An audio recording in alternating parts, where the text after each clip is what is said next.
Okay, so now we know very well कि cations और anions किस तरह से बनते हैं. So let's try some examples. तो लेट्स से सोडियम. ठीक है, sodium atom. Now this sodium atom we all know that it's a metal. Okay, it's a metal, and metals always are interested in giving away the electrons. Okay, so when sodium atom loses an electron, let's say that it has lost one electron. Okay, so because of the loss of this one electron, there is a net positive charge. Why? Because in sodium atom there are 11 protons and 11 electrons. Okay, now as it has lost one electron, तो अपने आप उसमें क्या हो जाएगा, ये 1 का 10 हो जाएगा. तो इसकी वजह से कंसेक्यूटिवली एक प्रोटॉन ज़्यादा है, इसीलिए इसके ऊपर एक पॉजिटिव चार्ज आ जाएगा. मतलब ये यहाँ पे क्या तैयार हुआ है, this is a cation that has been form. ठीक है, सिमिलरली फिर अगर मैं लेता हूँ the other end of the spectrum, that is chlorine. तो क्लोरीन ये भाई साहब बड़े हमेशा तैयारी में रहता है कि भाई जितना आ रहा आने दो. तो ये जो इलेक्ट्रॉन है, सपोज करके चलते हैं कि ये इलेक्ट्रॉन क्लोरीन भाई साहब ने एक्सेप्ट कर लिया, आ जा भाई मेरे पास में. ओके, हाथ पकड़ के चल दिया. तो अब chlorine has 17 protons and 17 electrons. Atomic number 17 है ना, तो the number of protons is the atomic number. Okay, अब it has accepted one electron, तो इसकी वजह से टोटल इलेक्ट्रॉन्स हो गए इसके पास में 18, मतलब 18 negative charges. Now it carries a unit negative charge, तो ये बना है एक एनायन. Got it. तो इसी तरह से पॉजिटिव्स और नेगेटिव्स ये बनते रहते हैं केमिस्ट्री में. वेन एवर रिएक्शंस अकर, तो हमेशा ये पॉजिटिव और नेगेटिव एक दूसरे के साथ में इंटरेक्ट होते हैं, और अकॉर्डिंगली बहुत सी चीज़ें, बहुत से अलग अलग कंपाउंड्स बनते हैं. Now why we are discussing that, क्यों? क्योंकि इससे हमको जाना है बॉन्ड फॉर्मेशन की प्रोसेस में. ओके, अब मैंने बोला कि यहाँ पे इसने एक इलेक्ट्रॉन लूज़ कर दिया, तो इसकी जो इलेक्ट्रॉनिक कॉन्फ़िगरेशन थी दैट वाज 281, इसकी थी 287. Okay, now this lost one electron, तो अब इसकी जो इलेक्ट्रॉनिक कॉन्फ़िगरेशन है that is 28 with a positive charge. इसकी जो इलेक्ट्रॉनिक कॉन्फ़िगरेशन है क्लोराइड की, now that has become 288. Okay, with an overall negative. ये तरीका नहीं लिखने का, I am just showing it to you. Okay, so collectively अब अगर तुम देखोगे तो this has a complete octet. ठीक है, and which is also similar to the nearest inert gas जो इनके नज़दीक है. Okay, so it has completed octet. जो बहुत पहले जो डेफिनेशन बताई जाती थी कि भाई ऑक्टेट या डुप्लेट जिसमें कंप्लीट होने के लिए जितने इलेक्ट्रॉन्स लगते हैं वो वैलेंसी है. बट क्यों? क्योंकि उनको नियरेस्ट स्टेबल गैस की या इनर्ट गैस की इलेक्ट्रॉनिक कॉन्फ़िगरेशन चाहिए रहती है, इसीलिए. ओके, तो chloride ion becomes stable bye accepting one electron, and sodium atom and donates one electron in order to achieve that stable electronic configuration.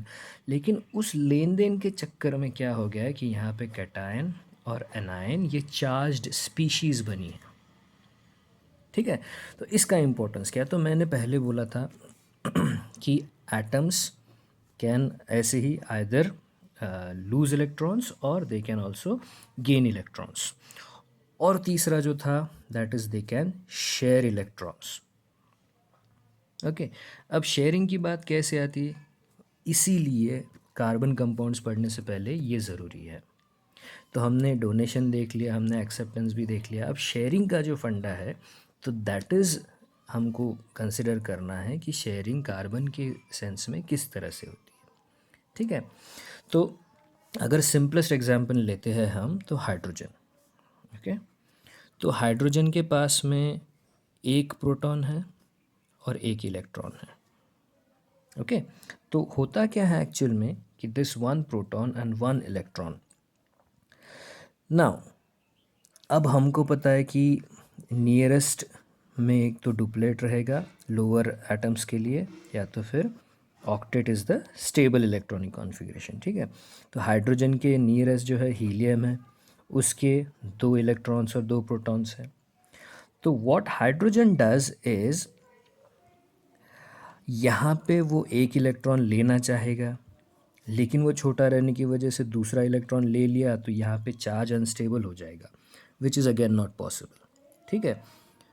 तो वो देने की कोशिश करेगा, जैसे यहाँ पे सब हुआ वैसे ही ये इलेक्ट्रॉन अगर डोनेट कर देता है तो फिर से इसके ऊपर पॉजिटिव चार्ज आ जाएगा, which again is not good. तो बहुत बार नेचर में ऐसा होता है दैट भाई तेरा भी नहीं मेरा भी नहीं, आगे जाना है तो सबको साथ में मिल के जाना है। तो वो लोग क्या करते हैं कि दे शेयर देयर इलेक्ट्रॉन, और इस शेयरिंग की वजह से इनके बीच में एक बॉन्ड बन जाता है, ठीक है। तो ये बॉन्ड ऑर्गेनिक कंपाउंड्स में बहुत बहुत ज़रूरी होता है। This type of bond is called as covalent bond, ठीक है, which is form by the sharing. तो यही एक बॉन्ड है क्या? नहीं, ये ऊपर जो हमने कैटायंस और अनायंस बनाए थे इनमें भी एक तरह का बॉन्ड आता है। तो इससे हमको पता चलता है कि केमिस्ट्री में there are few types of chemical bonds, okay. तो कौन से बॉन्ड्स होते हैं? तो ऊपर का जो है जो आयंस से बनता है, अब हमको पता है कि पॉजिटिव आयन है और नेगेटिव आयन है, ओके। तो इनके ऊपर चार्ज रहने की वजह से क्या होता है कि इन दोनों के बीच में एक अट्रैक्शन प्रोड्यूस होता है, okay. Now this force is because of something called as electrostatic force of attraction, okay. तो ये जो ऊपर हमने देखा था कि सोडियम आयन या सोडियम कैटायन और क्लोराइड आयन, ये क्लोरीन नहीं है, दिस इज सोडियम आयन और sodium cation and this is chloride ion. तो because of these charges here, इन दोनों के बीच में एक बहुत स्ट्रॉन्ग अट्रैक्टिव फोर्स प्रोड्यूस होता है and they finally get bonded to each other. This type of bond that is created due to the electrostatic force of attraction between charged species, किनके बीच में है? ये charged species के बीच में है ना, is called as ionic bond. क्या बोलते हैं इनको? Ionic bond. आयोनिक क्यों? क्योंकि ये जो चार्ज्ड स्पीशीज़ है they are called as ions. हमने देखा ना यहाँ पे, ये देखो cation and an ion, okay. तो कैटायन एंड एनायन, तो this bond is called as ionic bond. What is an ionic bond? It is the electrostatic force of attraction between charged species और पॉजिटिव एंड नेगेटिव आयंस, इसीलिए इसको बोला जाता है ionic bond. और इसके पहले हाइड्रोजन के बीच में जो देखा हमने उसको क्या बोलते हैं हम? Covalent bond. Now what is a covalent bond? Covalent bond is formed due to a very simple sharing of electrons.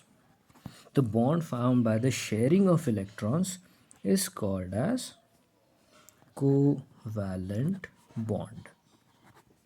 ठीक है, तो जहाँ कहीं भी बॉन्ड फॉर्म करने के लिए इलेक्ट्रॉन्स की शेयरिंग हो रही है that is a covalent bond. और जहाँ कहीं चार्ज्ड स्पीशीज़ है या आयंस इन्वॉल्व्ड है, आयंस मतलब अगेन कैटायंस एंड एनायंस, उनका जो इलेक्ट्रोस्टैटिक फोर्स ऑफ अट्रैक्शन होता है वो इन्वॉल्व है, तो that is a ionic bond, okay.